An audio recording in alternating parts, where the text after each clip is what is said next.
आपकी खिदमत में पेश है क्राइम टुडे न्यूज़। देखते रहिए माशरे के खामियों को और सरकारी महकमों की लापरवाहियों को उजागर किया जा रहा है। मैं Zara Shaikh, crime today news. BJP जब से बरसर इख्तिदार आई है उस वक्त से ये कहा जाता है कि जो मुसलमानों के अलावा दलितों पर जो है जुल्म किया जा रहा है, बाज़ अफराद के ख्याल में बात है।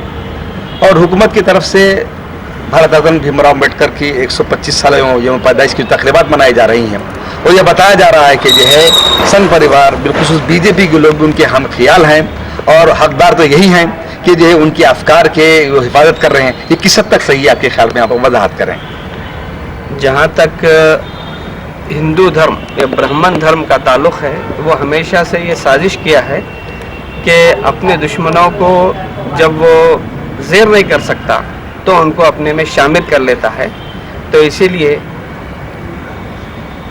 बहुत सारी, जो तिलक ने एक किताब लिखी है उसके अंदर उन्होंने कहा कि हमने जब भी ज़रूरत पड़ी यहाँ के शूद्र वर्ग के लोगों को असिमुलेट किया है, उसके अंदर अपने जम करने की कोशिश की है।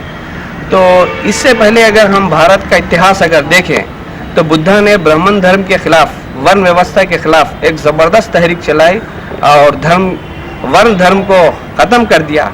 तो जब तक वो ज़िंदा रहे उनके ख़िलाफ़ तो बहुत जुल्म हुआ, बुद्धिस्टों को यहाँ से देश बाहर कर दिया गया, उनकी जो अजीम दरसगाहें थी वो जला दी गईं और बुद्धिस्टों को ख़त्म कर दिया गया। इतना ही नहीं बल्कि शुंड के दौर में जो महाराजा शुंड था उसने तो ऐलान कर दिया कि एक बुद्धिस्ट का सर लाने पर 100 अशरफाए नाम दिए जाएंगी। इस तरह का जुल्म उन्होंने करके बुद्धिज़्म को ख़त्म कर दिया। और ये इनकी पुरानी चाल है कि जब वो कोई झुकता नहीं तो फिर उसको अपने के अंदर अपना अवतार मान लेते हैं। जहाँ पर बुद्धिस्ट महात्मा बुद्धा खुदा के बारे में कुछ उन्होंने नहीं कहा, अवतारवाद के ख़िलाफ़ थे, लेकिन उनको दशा अवतार के अंदर शामिल करके उस अपने में जम करने की कोशिश गई। जिस बुद्धा ने मूर्ति पूजा के ख़िलाफ़ आवाज़ उठाई थी, उन्हीं की हज़ारों मूर्तियाँ बनाकर उनके पूजने के काबिल कर दिए।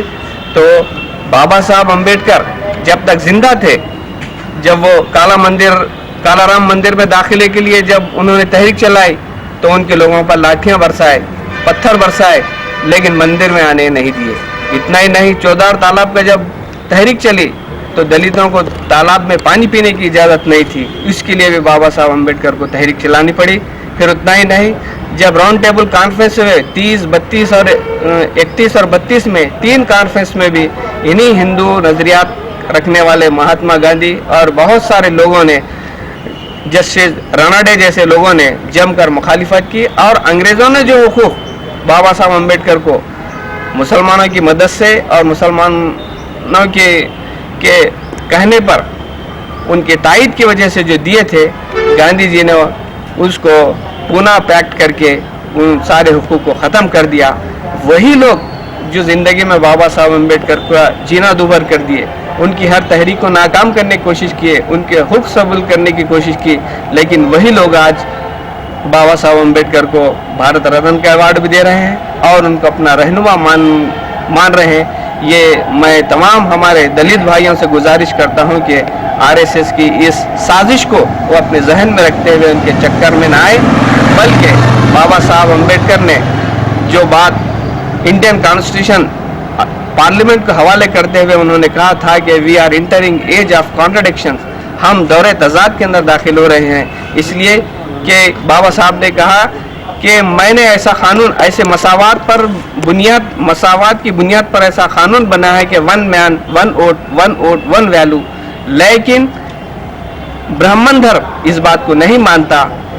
हमारा इंडियन कॉन्स्टिट्यूशन तो मसावात की बुनियाद पर है, लेकिन बाबा साहब ने कहा कि हम दौरे तजाद में इसलिए दाखिल हो रहे हैं कि हमारा इंडियन कॉन्स्टिट्यूशन मसावात बोलेगा, लेकिन हमारा रीति, हमारा रिवाज, हमारा धर्म इन सारी बातों को नहीं मानेगा और दोनों के अंदर टकराव होगा।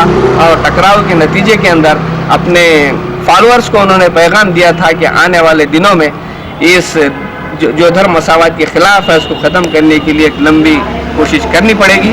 और अगर यहाँ के अंदर यहाँ के जो 85% अफराद जो हैं उनको अगर आज़ादी नहीं मिली तो इस बात का उन्होंने खौफ भी दिलाया, खतरा भी की अलार्म भी बजाई कि फिर अगर हुकूक नहीं मिलेंगे तो आने वाले दौर में बहुत मुश्किलों से हासिल की हुई आज़ादी लोग धमाके से उड़ा देंगे।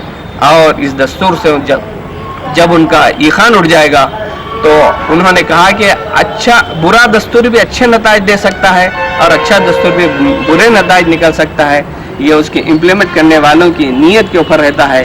تو آج ہم دیکھ رہے ہیں کہ دستور میں جو حقوق دلتوں کو، مسلمانوں کو، اقلیتوں کو اور دوسرے طبقات کو دیے گئے ہیں ان کے سارے حقوق سلب کرنے کے لیے ایک سازش کر رہے ہیں.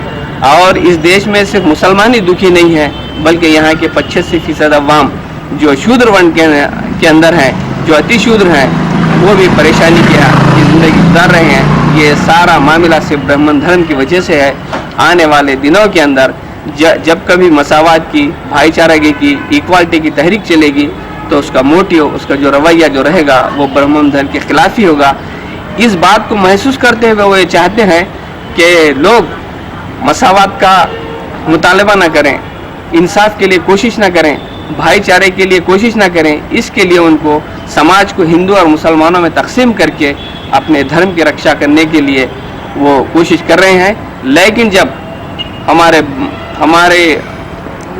ملک کے باشعور لوگ اس بات کو سمجھیں گے تو پھر ایک دن ضرور آئے گا کہ وہ اس سازش کا شکار نہیں ہوں گے بلکہ اپنی اس کوشش کو وہ آگے رکھیں گے اور وہ انشاءاللہ مساوات، انصاف اور بھائی چارہ پائیں گے. یہ امید ہے. میں کرائم انڈیا کے ناظرین سے گزارش کرتا ہوں کہ اس نقطۂ نظر پر وہ سوچیں اور جو ہم کو موقع دیا اس کا شکریہ ادا کریں. کرائم ٹوڈے کے ناظرین سے میں ان کا شکریہ ادا کرتا ہوں اور ان کا منتظرین کا شکریہ ادا کرتا ہوں کہ انہوں نے ہماری بات پہنچانے کا ذریعہ بنا. سچ کی تلاش کا نام کرائم ٹوڈے نیوز. مجھے اجازت دیجیے، میں زارا شیخ.